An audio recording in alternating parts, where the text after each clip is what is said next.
রহমান, তিনি কোরআন শিখিয়েছেন। দয়ার সাগর, যার দয়ার কোনো শেষ নাই, সমস্ত দয়ার ভিতরে শ্রেষ্ঠ দয়া হচ্ছে তিনি মানুষকে কোরআন শিখিয়েছেন। সুবহানাল্লাহ ওয়া বিহামদিহি। তিনি আমাদেরকে কোরআন দান করেছেন। কোরআন হচ্ছে জ্ঞানের উৎস। আল্লাহ যে জিনিসটা শিখালেন, এই জিনিসটাই, জ্ঞানটা কার? বোঝেন না কথা? এই জ্ঞানটা কার? আল্লাহ পাকের।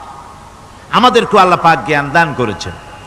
জ্ঞান হচ্ছে দুই প্রকার, একটা হচ্ছে ওহীভিত্তিক জ্ঞান, আর একটা হচ্ছে গায়রে ওহীভিত্তিক জ্ঞান। ওহীর জ্ঞানটা আসে কার কাছ থেকে? চিল্লায় এখন, কার কাছ থেকে? আল্লাহর কাছ থেকে আসে ওহীর জ্ঞান। আর মানুষের কাছে যে জ্ঞানটা আছে, এটা হলো তার মন মস্তিষ্ক প্রসূত জ্ঞান। আমাদের কাছে যত জ্ঞান আছে, এই জ্ঞানটাকে আল্লাহ পাক বলেছেন ওয়ামা উতীতুম মিনাল ইলমি ইল্লা কালিলা।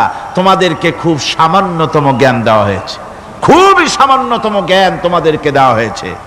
আচ্ছা, আপনারা বলুন, একটা ছোট্ট পাখি আটলান্টিক মহাসাগরের ভেতরে তার ঠোঁটটাকে ডুবিয়ে তারপরে সে যদি ঠোঁটটা তোলে, তাহলে আটলান্টিকের পানি কমবে কতখানি? হ্যাঁ, অনেক কমে যাবে নাকি? আটলান্টিক টের পাবে যে কারো একটা ঠোঁট ঢুকছিল এর মধ্যে? টেরও পাবে না। আটলান্টিক মহাসাগরের ভিতরে পাখি তার চঞ্চুটা ঢুকিয়ে দিয়ে যতটুকুন পানি উঠাতে সক্ষম হয় না।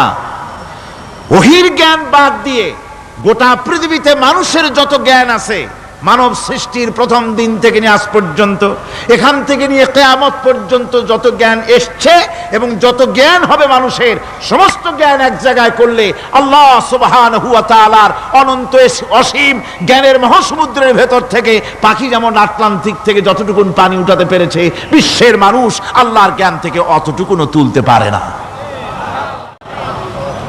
ওয়ামা উতীতুম মিনাল ইলমি ইল্লা কালিলা। খুব সামান্যতম জ্ঞান তোমাদেরকে দেওয়া হয়েছে। আমি অবাক হই যখন আল্লাহ পাকের কোরআনে কারীমের এই আয়াত যখন স্টাডি করি, যখন পড়াশোনা করি, মুতালা করি, অবাক হয়ে যাই। মানুষকে সামান্যতম জ্ঞান দেওয়া হয়েছে। আল্লাহ বলছেন সামান্যতম জ্ঞান।